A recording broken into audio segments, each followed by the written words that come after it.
sábado, né, a luta entre Acelino Popó de Freitas e Vanderlei Silva terminou com uma baita confusão, um arranca-rabo homérico, para dizer o mínimo. Mano Ferreira, o que aconteceu? Exatamente, Marinho. Logo após, né, o Vanderlei receber 3 advertências, o que o desclassificaria da luta antes que houvesse o anúncio do resultado por parte da arbitragem, o que aconteceu? As equipes de Popó e Vanderlei entraram no ringue e acharam que o entretenimento estava pouco. Entraram eles mesmos na via de fato, só que sem cumprir nenhuma regra do esporte, né? Então, saiu ali da briga esportiva e foi para a briga real. E aí acabou numa pancadaria, cenas lamentáveis no esporte brasileiro. Meus amigos, nosso ídolo Popó, acho que estava um tempo desacostumado a lutar com um lutador, né? Estava batendo em influenciador já há um bom tempo.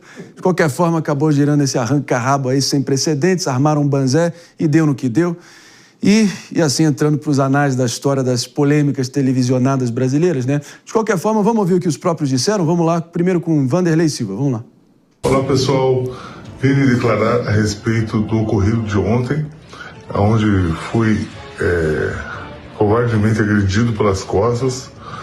E eu gostaria de pedir a ajuda de vocês para identificar quem foi esse agressor.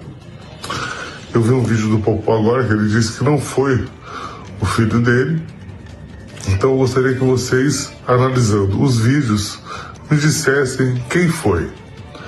Porque, olha, eu quebrei o nariz, eu tomei um soco na nuca muito forte e tô com muita dor de cabeça, tô me sentindo muito mal.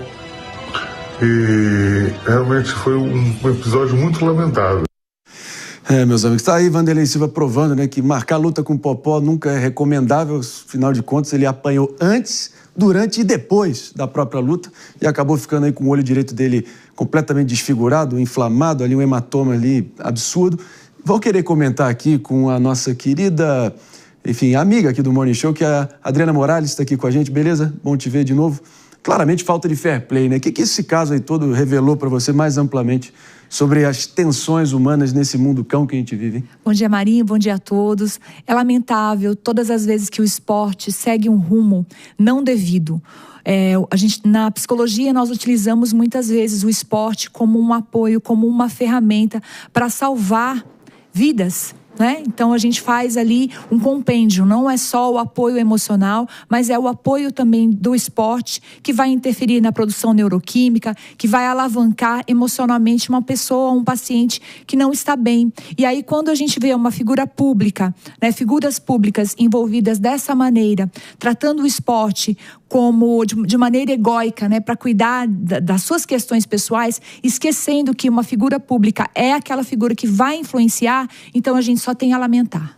E a maioria ali dos coadjuvantes e figurantes ali da porradaria estancando, né, utilizando terno e gravata, roupa social, parecia até uma tarde comum na CCJ, na Câmara dos Deputados.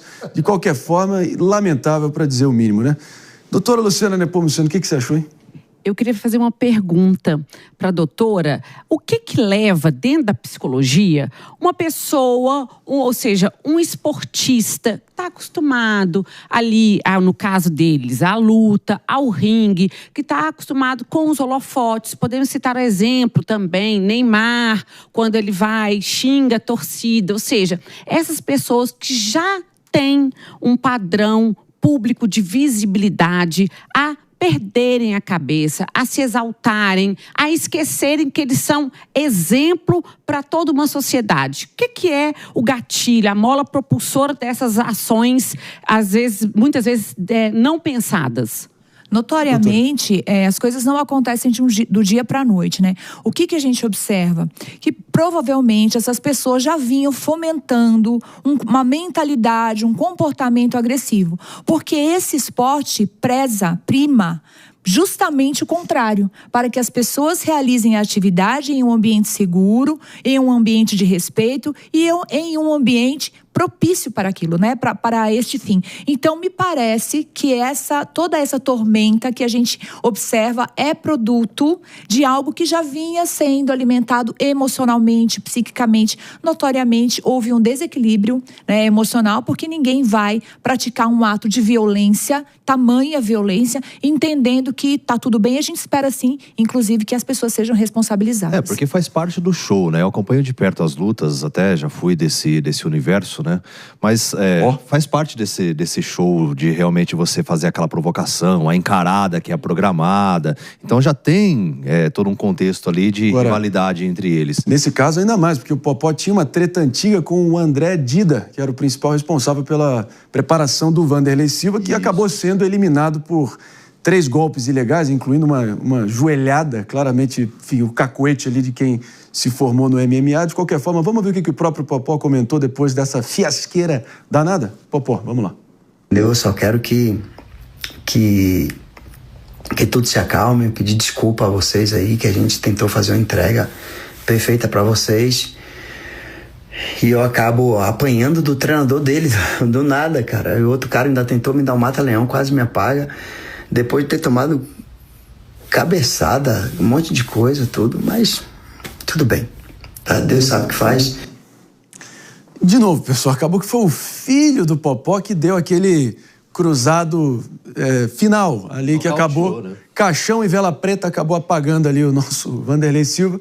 De qualquer forma, enfim, serve de péssimo exemplo aí para o que deveria ser esse tipo de programa. Claro que nós aqui, como entretenimento, rir da desgraça ali é quase irresistível, mas quando a poeira baixa, a gente lembra que é inviável que a gente possa ver cenas dessas se repetindo, né? Marinho, nós observamos também uma fragilidade egóica, né? Olha, na vida nós vamos perder. Essa é uma realidade. Nem sempre a gente vai ganhar o tempo todo. Mas, apesar de não ganharmos, nós não podemos identificar os competidores, né, os envolvidos no processo, como pessoas que devem, de alguma maneira, pagar de forma negativa, que nos ameaçam a nossa destruição. Então, o que a gente observa é uma fragilidade egóica, uma dificuldade de lidar com aquilo que não atende às minhas expectativas. E aí, de uma maneira geral, quando a gente observa isso dentro do esporte, que é um motivador, inclusive, para muitas crianças e adolescentes que às vezes não encontram na escola um motivo para desenvolver, mas encontram no esporte, quando a gente observa pessoas adultas se comportando como bebês em um momento tão importante, a gente só tem a lamentar. É inegável que gerou um hype monstruoso e garantiu que novas edições venham a ocorrer. Mas, de qualquer forma, na boa, todo mundo errado. Todo mundo errado nessa história. Mano Ferreira.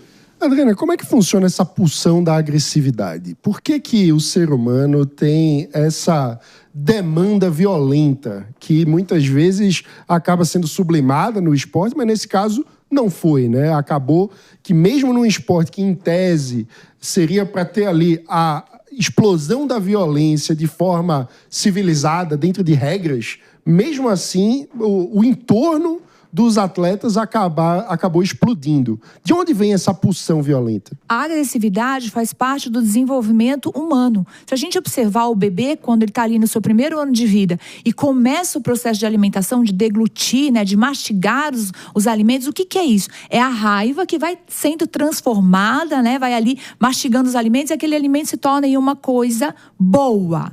Então, a raiva, ela não é uma coisa ruim ou uma coisa boa. Depende do que nós vamos fazer com ela. Porque é humanamente impossível não sentirmos raiva, né? Não existe aquele... Se existir, gente, vocês me contam, me trazem, eu quero conhecer, né? Aquela pessoa, nossa, eu sou só amor, eu sou só bondade. Não, talvez Jesus Cristo que passou pela terra, né? A gente pode aí observar como conduta. No entanto, é muito difícil. Então, as emoções fazem parte de nós como constitutivas da nossa jornada psíquica. No entanto, o que fazemos com ela é o que vai fazer a diferença. E agora, enfim, antes que a gente, já partindo para a reta final do programa, uma reflexão breve aqui também sobre por que é tão irresistível a nós, meros mortais, ou a audiência, ficar grudado e vidrado especialmente no final, né? Pouca gente vai lembrar o que aconteceu durante a luta em si mas o entretenimento foi garantido ali na reta final, né? Porque o mal ainda faz muito barulho, Marinho. Ainda a gente se interessa muito pela nossa sombra psíquica, né? Se a gente olhar para a história da humanidade, a gente tem muito mais guerra, muito mais conflito. Isso não estou falando que é na totalidade, mas é o que é evidenciado. Então ainda é quase que um mecanismo natural. Quando a gente vê uma notícia boa, a gente não dá muita atenção. No entanto, é a notícia boa que vai disparar a dopamina, que vai fazer com que a gente se sinta melhor. Eu não estou dizendo que é para ficar alienado, não ver nada de ruim. Não é isso, né? É para ver, mas não é para demorar. É para ver, é para analisar e é para tentar transformar isso em aprendizado para que isso não se repita mais.